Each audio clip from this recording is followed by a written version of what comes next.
வணக்கம் உறவுகளே. கல்யாணத்தை பண்ணிப்பாரு, வீட்டை கட்டிப்பாருன்னு சொல்லுவாங்கம்மா. முதல் கல்யாணம் பண்ணுறதே ரொம்ப கடினம் அப்படின்னா அதை விட இரண்டாவது கல்யாணம் பண்ணுறது தான் அதை விட கடினம்னு சொல்லுவேம்மா. ஏன்னா பல பேச்சுக்கும் ஏச்சுக்கும் ஆளாக வேண்டியிருக்கும். இந்த வயசில் ஏன் இந்த வேலைன்னு கேட்பாங்கன்னு நினச்சி பல பேர் வெளியே கூட சொல்ல மாட்டாங்க. அதற்கான தீர்வாகவும் வரம் தேடுற விஷயத்த சுலபமாகவும் ஆக்கிறதுக்கு தான் நம்ம தமிழ் செகண்ட் மேரேஜ் சேனல் நடத்திட்டு வர்றோம்மா. நம்ம சேனலை சப்ஸ்கிரைப் பண்ணி வச்சுக்கோங்க, உங்களுக்கு கண்டிப்பாக யூஸ்ஃபுல்லாக இருக்கும்மா. உங்கள் வயசுக்கு நாங்கள் காமிக்கிற வரன் மேட்ச் ஆகலை அப்படின்னா நீங்கள் இந்த வீடியோக்கு ஒரு லைக் பண்ணுறது மூலமாக வேறு ஒருத்தருக்கு யூடியூப் இந்த வரனை காமிக்குமா. உங்கள் மூலமாக ஒருத்தருக்கு இந்த லைஃப் கண்டிப்பாக கிடைக்கும். நம்ம வரன்களை தினசரி பதிவு பண்ணுறோமா. தொடர்ந்து நம்ம வீடியோவை முழுசாக பாருங்கள், உங்களுக்கு ஒரு நல்ல வரன் கண்டிப்பாக கிடைப்பாங்கம்மா. இப்போது இந்த வரன் பற்றி பார்க்கலாமா. இவங்க பேர் தாம்மா கீர்த்தனா. வயசு 34 ஆகுது. இவங்க ஸ்கூல் படிப்பு தான் முடிச்சிருக்காங்களாம். இவங்க ஒரு 3 வீட்டில் மெய்டாக ஒர்க் பண்ணி லைஃப் நடத்திட்டு வராங்கம்மா. மெய்டு அப்படின்னா வீட்டு வேலைன்னு அர்த்தம்.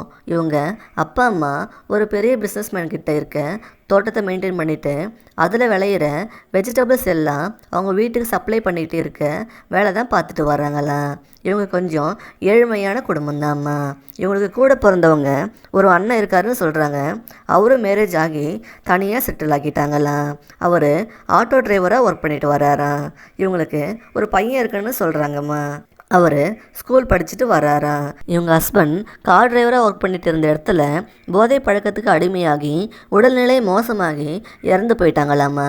இப்போ இவங்க 4 வருஷமாக தனிமையில் தான் கஷ்டப்பட்டுட்டு வர்றாங்கன்னு சொல்கிறாங்க.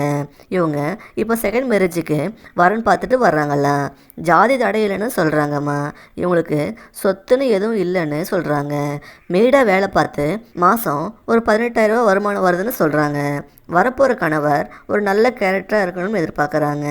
எந்த கெட்ட பழக்கமும் இல்லாதவங்களாக இருக்கணும்னு நினைக்கிறாங்கம்மா. இவங்கள நல்லா சந்தோஷமாக வச்சுக்கணும்னு எதிர்பார்க்குறாங்க. உங்களையும் நல்லா பார்த்துப்பண்ணு சொல்கிறாங்க. ஒரு நல்ல வருமானம் உள்ள வேலையில் இருந்தால் போதும்னு நினைக்கிறாங்கம்மா. நாங்கள் என்ன சொல்கிறோன்னா, உங்களுக்கு இவங்கள நல்லா பார்த்துக்கக்கூடிய அளவு வருமானமும் நல்ல வசதியும் இருந்து தனிமையில் இருந்து துணை தேடிட்டு இருந்தீங்கன்னா, இவங்கள மாதிரி ஒரு பொண்ணுக்கு வாழ்க்கை கொடுத்தீங்கன்னா இவங்கள உங்களை கடைசி வர நன்றியோட உங்களை நல்லபடியாக பார்த்துப்பாங்கம்மா. ஏன்னா வறுமையில் இருந்தவங்களுக்கு தான் இந்த மாதிரி லைஃப் கொடுத்தவங்களுக்கு நன்றி உணர்வோட கடைசி வர இருப்பாங்கம்மா. உங்களுக்கு இவங்கள பிடிச்சிருந்தா நீங்கள் அப்ரோச் பண்ணலாம். நம்ம சேனல் மூலமாக இவங்களுக்கு ஒரு நல்ல துணை கிடைக்க வாழ்த்துறோம்மா.